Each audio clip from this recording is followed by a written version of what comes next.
ታይ በጣም አደገኛ ሰው ነሽ ማለት ነው። አይ ቲና ያን ያህል እንኳን አይደለሁም። ያው እንደምታይኝ እኔ ላይ ግን ብልጥ ልትሆኚ ምናምን እንዳትሞክሪ እሺ።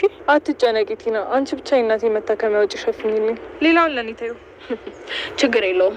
አንቺ ብቻ ያደይን ነገር ጨርሽልኝ። ደግሞ አደይና ዴቭ በስተመጨረሻ አብረው ሊሆኑ ሽማግሌ ወደ አደይ ቤተሰቦች ጋር ዴቭ ሊልክ ነው።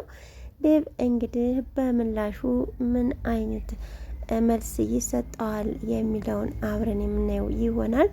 ምክንያቱም የአደይ አባት ፍቃደኛ ላይሆን ይችላል። ምክንያቱም እዛ ሀገር ሄዳ እንድታገባ እዛው እንድትኖር ነውና የሚፈልገው። እንግዲህ ወደ አዲስ አበባ የመጣችበትም አደይ አባቷ ፈቅዶና ወዶ ሊድራት ሲያስብ ነበረ። እሷ ግን አልፈልግም በማለት ወደ አዲስ አበባ የመጣችና እነ ፍቅር ቤት እየገባችው። ዛሬ ላይ እንግዲህ እነ ፍቅር ቤት ከገባች በኋላ ዴቭ እና እንዲሁም ባርኮት እንዲሁም ደግሞ ኪንጎ 3 አፍቃሪዎች መደዳ ነበሩ። ዛሬ ላይ ግን ሁሉንም በመተው ወደ ዴቭ ተጠቃላለች። አደይንና ዴቭን ለመለያየት ከቀድሞ ጀምሮ ስትጥር የነበረችው ፍቅር ዛሬ ላይ እንግዲህ ተስፋ ወደ መቁረጥ ሄዳለች። በአደይ ላይ የምታሳየውን መጥፎ ነገር አሁን ደግሞ በሮማን ላይ እያሳየች ትገኛለች። ምክንያቱም እነዚህ ሰዎች ጭራሽ አይረቡንም፣ ከቤት መውጣት አለባቸው እያለች ትገኛለች።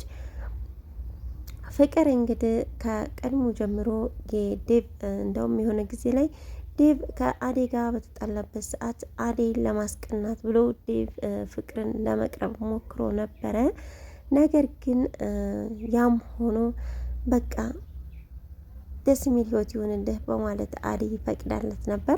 እሱ ግን አደይን ከመጠን በላይ ስለሚያፈቅራት በትዕግስትና በተስፋ ጠብቆ በስተመጨረሻ ግን የግሉ የራሱ አድርጓታል። ከአደይም ፍቃድን አግኝቷል። ነገር ግን ይሄ ፍቅራቸው ዛሬም በተለያዩ ሰዎች ችግር እየደረሰባቸውና እንዲሁም ደግሞ ለፍቅራቸው መቀስ እየሆኑ ይገኛሉ። ፍቅር እንግዲህ በዚህ ምክንያት ሁሌ አብራ ስታያቸው ለእናቷ እየተናገረች ለማስጠቆር ብትሞክርም እናቷ ግን አይ በቃ የሆነ ሰበብ ሲያሳብብ ዴቭ እሺ እንደዛ ከሆነ በማለት ነበረ ስትርቅ የነበረችው። አንድ ቀን ግን ውጭ ላይ አደይ ከስራ ከወጣች በኋላ ውጭ ላይ በተገናኙበት ሰዓት ዴቭና አደይ ፍቅርና እናቷ መተውባቸው ነበረ። እዚህ ምን እየሰራችሁ ነው በማለትም ጠይቀው ነበረ።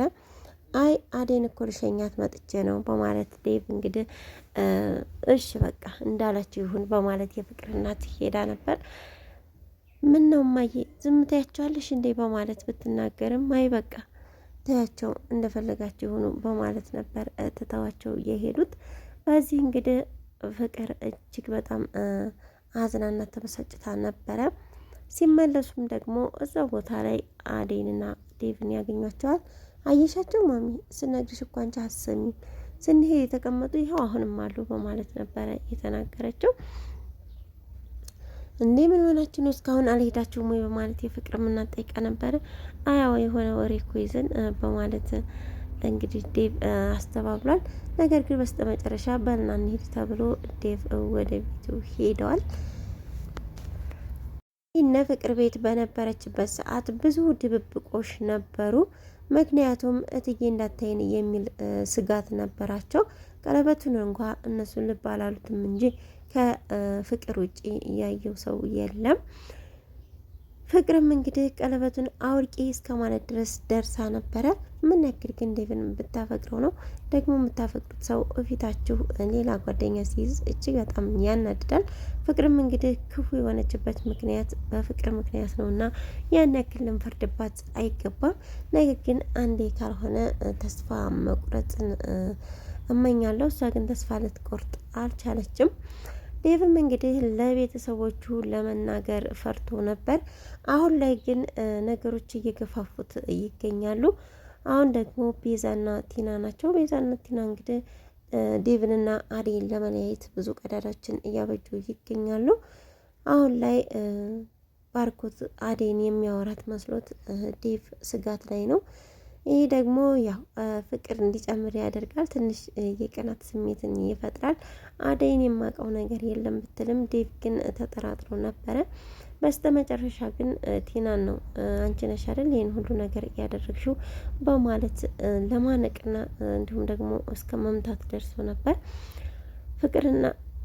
ፍቅርና እናቷም ታዋቸው እንግዲህ በማለት ሊተዋቸው ችለዋል። ነገር ግን ፍቅር አሁንም በሮማን ላይ ነገሮችን እየጠነሰሰችና እንዲሁም ሮማንን ከዛ ቤት ልታባረር ትፈልጋለች። እንዲሁም ከቤዛ ጋርም ቤዛን ብር ስጭኝ ያለቻት ነበር። ፍቅር ግን ለምንሽ እንደምታዩ ሳላውቅ አልሰጥም በማለት ነበር እየመለሰችላት። ቲና እንግዲህ ብሯን ሁሉ ለቤዛ እያርከፈከፈች ትገኛለች። ቤዛም ይሄ ባይሳካ በሌላ መንገድ ይሳካል እያለች በብልጠቷና እንዲሁም ደግሞ በመጥፎ ምግባሯ እየሄደች ትገኛለች። አሁንም ቲና ቤዛ ቤት ድረስ በመሄድ የነገርኩሽን ነገር እንዳድርጊ እንጂ ቶሎ ብለሽ ለያይልኝ አፍጥኙ እያለች ትገኛለች። እንግዲህ የቲናና የቤዛ ሴራ ደግሞ ይሳካላቸው ይሆን? አብረን የምናየው ነው የሚሆነው። ነገር ግን ዴቭና ፍቅር ነገሮች እንኳ እንደዚህ ቢዘበራረቁ ተነጋግረን ነገሮችን መፍታት አለብን፣ ኮርፊያ አንጓረፍም የሚል ሀሳብ አምጥተዋል። ዴቭ ግን አሁን ላይ እነሱን የሚያለያዩ ነገር እጅግ ብዙ ስለሆኑ ቤተሰብ ልኬ በቃ ባገባ ይሻለኛል እያለ ይገኛል። ቤተሰብ እንግዲህ ይፈቅዳል አይፈቅድም አብረን የምናየው ነው የሚሆነው። የዴቭ ቤተሰቦች እንግዲህ ለመናገር ዴቭ እጅግ ፈርቷል። አዴም ስለ ዴቭ ቤተሰቦች ትንሽ ፍርሃት አለባት። ምናልባት ቤተሰብ ባይፈቅድስ የሚለውን ሀሳብ ስታስብ ትዝ የሚላት የኤላና የለሊ ፍቅር ነው። የኤላና የለሊ ፍቅር እንግዲህ አባቴ ያዘጋጀልኝን ሚስት ላገባ ነው በማለት ነበር ኤላ የሄደው። አሁንም ምናልባት እኔን ላይቀበሉኝ ይችሉ ይሆን እንዴ የሚል ስጋት አደይ ላይ ይታይባታል። ዴቭ ግን እኔ አሳምናቸዋለሁ፣ በጭራሽ እንዳትፈሪ፣ በአንቺ ማንንም አልሰማም የሚል ሀሳብ ነው ያንጸባረቀው። ምክንያቱም እንግዲህ ዴቭ አደይን በእጇ ለማድረግ እጅግ በጣም ጥሯል፣ እጅግ በጣም ለፍቷል በእውነቱ። ነገር ግን ይሳካለታል አይሳካለትም የሚባለው አብረን የምናየው ነው የሚሆነው። የአደይ ደግሞ ቤተሰቦቿ ያው አባቷ አይፈቅድም እርግጠኛ ነኝ። ነገር ግን እናቷ ደስተኛ እንደምትሆን አንጠራጠርም። ዴቭም እንግዲህ ዳይመንድ ጠይቆት ስለነበረ እንዴት ነው ግን እንዴት እየሄደ ነው የእናንተ ነገር በማለት ዳይመንድ ጠይቆ ነበረ። ዴቭም የመለሰለት በቃ ላገባት ነው ሽማግሌ ልኬ ላገባት ነው ሲለው አለለለለለ በራምባር ሰበረሉ እያልን ነው የምንድርልህ በማለት ነበር እንግዲህ ዳይመንድ የፈቀደው። ምናልባት የአደይ ቤተሰቦች እምቢ ብሉ እነ ዳይመንድ ትንሽ ስለ ዴቭ አንዳንድ ነገሮችን ማለትም መልካም ነገሮችን ሊናገሩ ይችላሉና እሺ ሊባል ይችላል። ቀጣይ ቪዲዮ ላይ እንግዲህ ሽማግሌ ይላካል ብለን ተስፋ እናደርጋለን። እስካሁን አብራችሁ ስለቆያችሁ እጅግ በጣም አመሰግናለሁ።